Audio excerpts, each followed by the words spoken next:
There is a number quietly making its way through Washington right now, a number that most Americans have not heard, have not thought about, and have not had the occasion to care about, until now. Because this particular number has the rare distinction of being both historically significant and personally relevant to nearly every household in this country. The number is $3,462. That is the average federal tax refund being issued to American filers this season, and it is 11% higher than what filers received at this same point in 2025. 11%.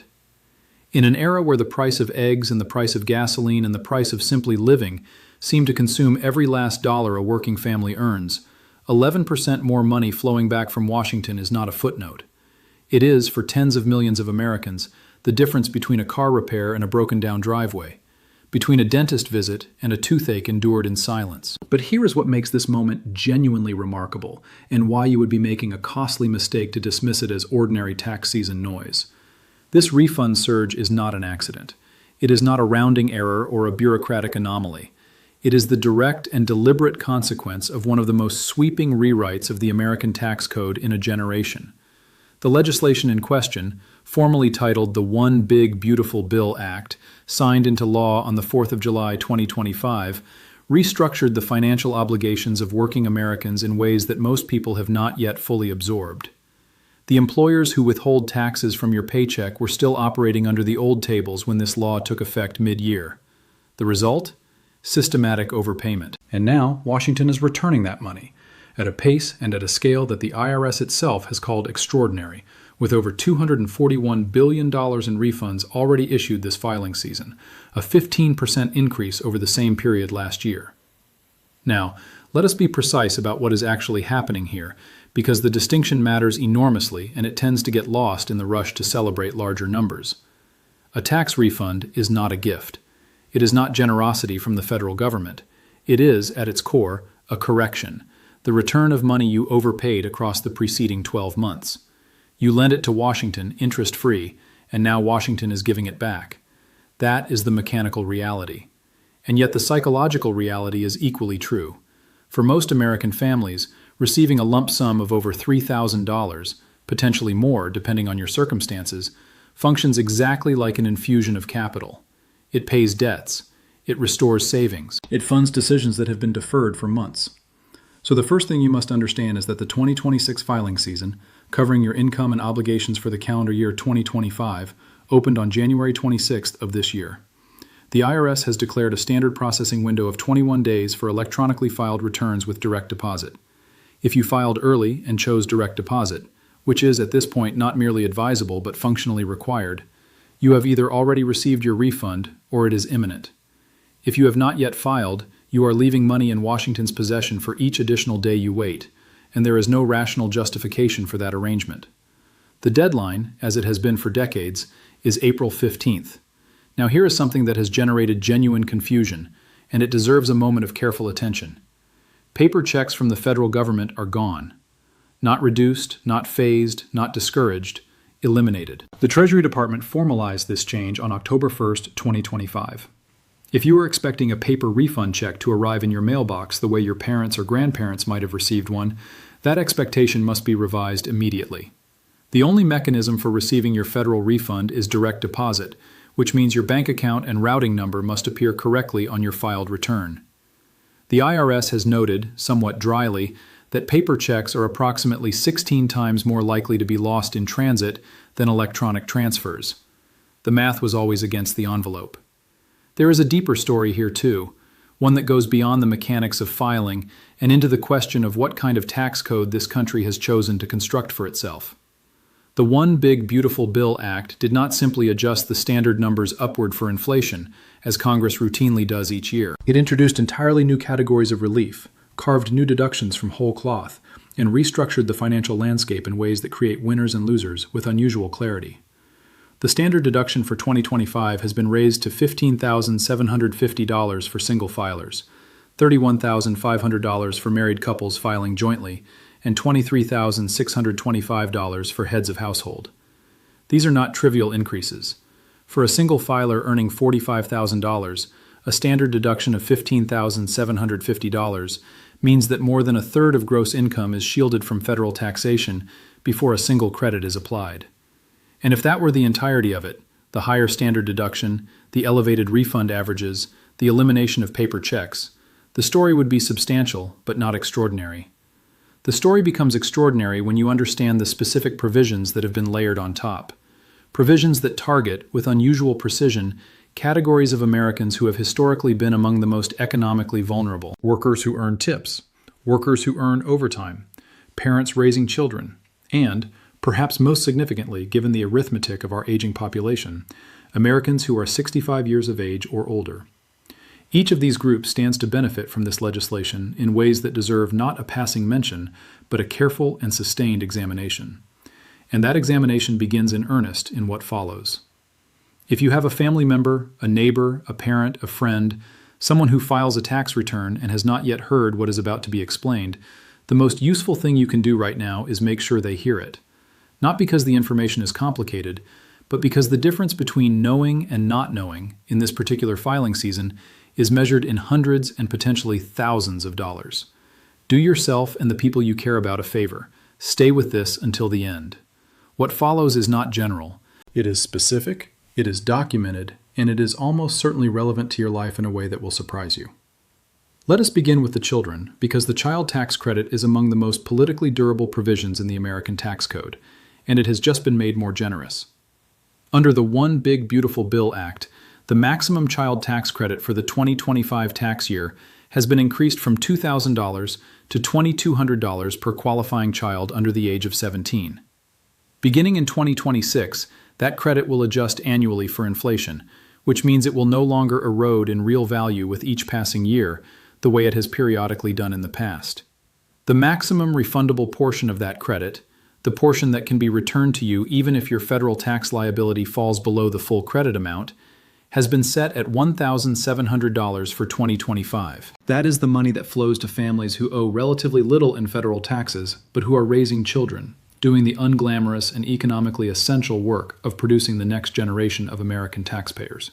The credit, in short, is not merely larger, it is more accessible. Consider for a moment what this means in practice.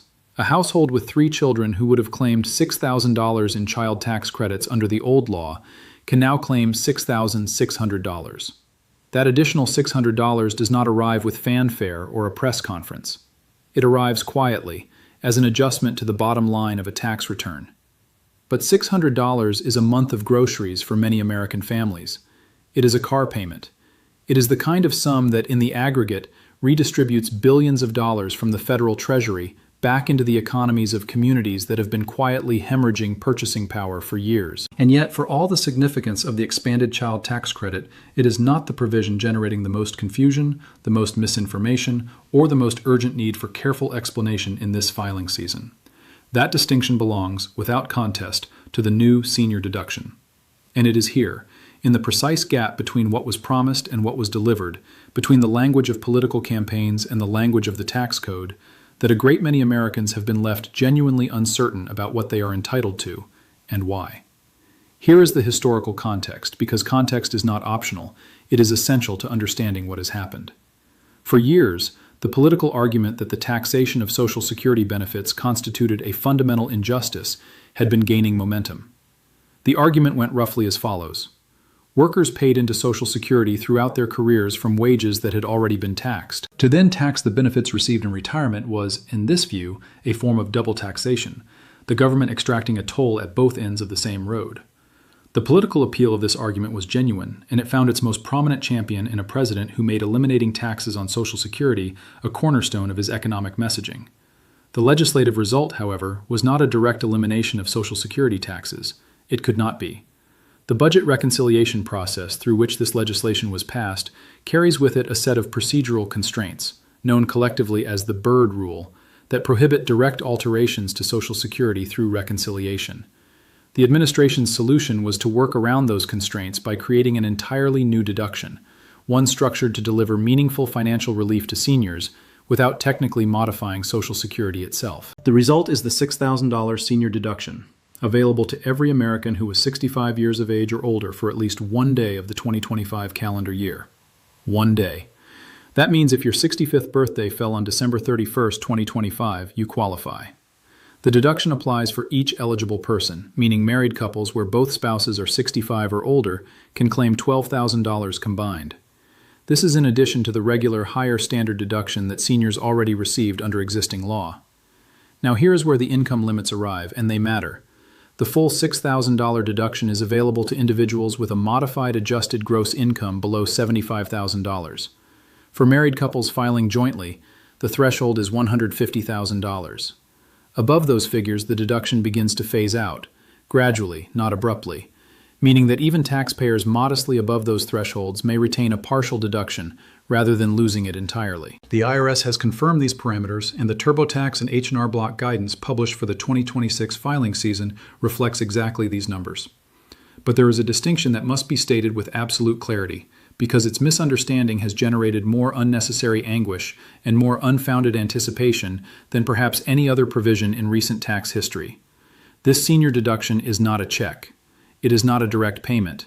It is not money that arrives in your bank account or your mailbox. It is a deduction, a reduction in the taxable income upon which your federal tax liability is calculated. The practical consequence of a $6,000 deduction for a senior in the 22% federal tax bracket is approximately $1,320 in reduced tax owed, either as additional refund or as reduced payment due. That is a meaningful sum. But it is not the same as $6,000 in your account. The confusion between these two things, a deduction and a direct payment, has caused real harm in the form of decisions made on the basis of money that was never going to arrive in the form people expected. Do not be the person who makes that mistake. And now, subscribe, because what comes next in Part 3 is the piece of this story that almost no one is talking about accurately. There is a potential $2,000 payment being discussed at the highest levels of the federal government, and the details of who qualifies, how it would be determined, and what your tax return has to do with it are not what you have been told. If you leave now, you will not have the full picture, and in financial matters, half a picture is sometimes worse than no picture at all. There are proposals in Washington, and then there are proposals in Washington. The first category encompasses the endless legislative churn of bills introduced, referred to committee, and quietly allowed to expire. The perpetual motion machine of congressional activity that produces more press releases than outcomes. The second category is smaller and more consequential. Ideas that originate not in committee rooms but in the expressed intentions of the executive. Ideas backed by political will and at least theoretical mechanisms for implementation. The proposed $2,000 tariff dividend falls into this second category, and it demands a more careful analysis than it has yet received in most of the media coverage surrounding it. Here are the facts as they currently stand, stripped of the promotional language and the wishful interpretation that have attached themselves to this story like barnacles. On November 9, 2025, the President announced via social media his intention to issue dividend payments of at least $2,000 to Americans, funded by tariff revenues collected from imported goods.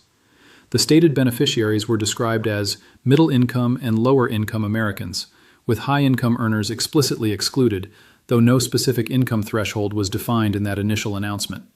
Treasury Secretary Scott Bessent subsequently indicated, in public remarks, that the administration was considering an income eligibility threshold in the vicinity of $100,000 for individuals. White House Press Secretary Caroline Leavitt confirmed in mid-November that the administration was, in her words, exploring all legal options, a phrase that, to the trained ear, signals genuine uncertainty about the mechanism rather than confident progress toward implementation. As of today, April 17, 2026, no formal legislative proposal for the $2,000 payment has been submitted to Congress. No appropriation has been made, no payment timeline has been established, no eligibility rules have been codified. What exists is a presidential intention, a series of public statements of varying specificity, and a great deal of public expectation that has outrun the underlying reality. This is not a criticism of the concept. The political logic of returning tariff revenues to working Americans is coherent, whatever one's views on trade policy. It is simply an honest accounting of where the proposal stands at this moment. Why does this matter for your tax return? It matters because of the near certainty, not the guarantee, but the overwhelming probability based on every precedent established by prior stimulus distributions, that if and when this payment is authorized, the government will use your reported 2025 income as the determining factor for eligibility. This is how pandemic-era payments were structured. This is how the IRS calculates eligibility for virtually every income-tested benefit it administers. Your 2025 tax return, which you are filing right now, is the document that tells Washington what you earned last year. If the $2,000 payment proceeds and targets individuals earning under $100,000, the IRS will look at line after line of your 2025 return to determine whether your name belongs on the distribution list.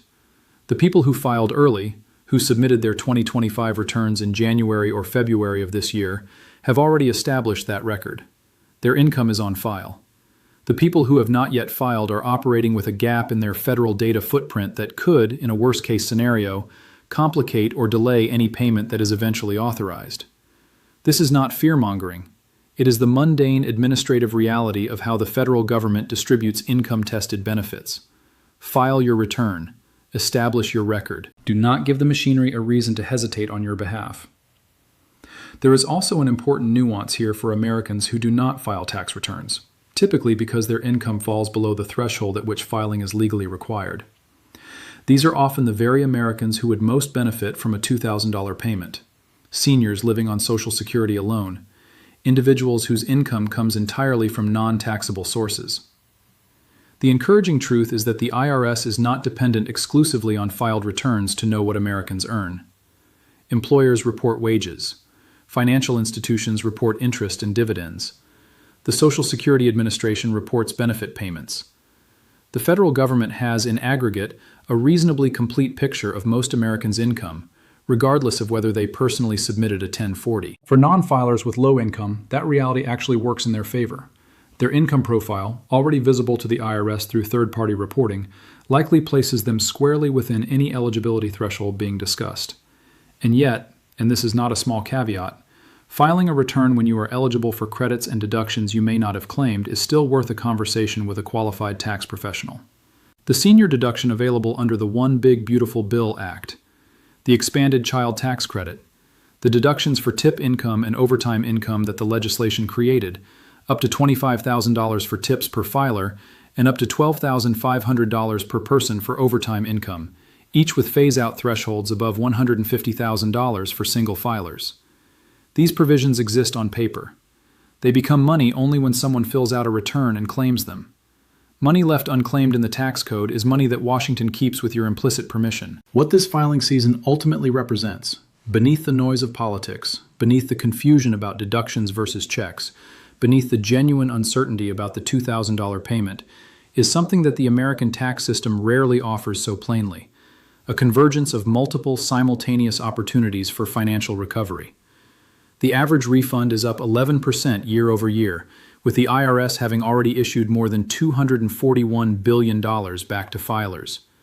New deductions have been layered into the code for seniors, for parents, for tipped workers, for overtime earners. And a potential additional payment, however uncertain its form and timeline, is being actively discussed at the highest levels of the executive branch. All of it, every piece, connects back to your 2025 income as documented on your federal tax return. The questions you should be asking are not complicated. Do I have a qualifying child? Am I 65 or older? Did I earn tip income or overtime in 2025? Is my direct deposit information on file with the IRS? Have I filed my 2025 return? If you cannot answer all of those questions with confidence, you have work to do before April 15th. The deadline is not a suggestion, and the money, the real, documented, already being distributed money of this filing season, does not wait for anyone who chooses to remain uninformed. Drop your question in the comments below. Whatever it is, the senior deduction, the direct deposit requirement, the $2,000 payment, the child tax credit, leave it there. Because the answers matter, other people have the same questions, and the conversation happening in that comment section is one of the most valuable resources you have access to right now. The people reading this alongside you are navigating the same system, asking the same questions, and sometimes finding answers that a single video could not have anticipated. Participate in that. Your question might be the one that helps someone else. And remember, this is for education and discussion only, not personal financial advice. I'm sharing a way to think through the history, the market, and the ownership questions so you can make your own decisions with your own money and your own risk in.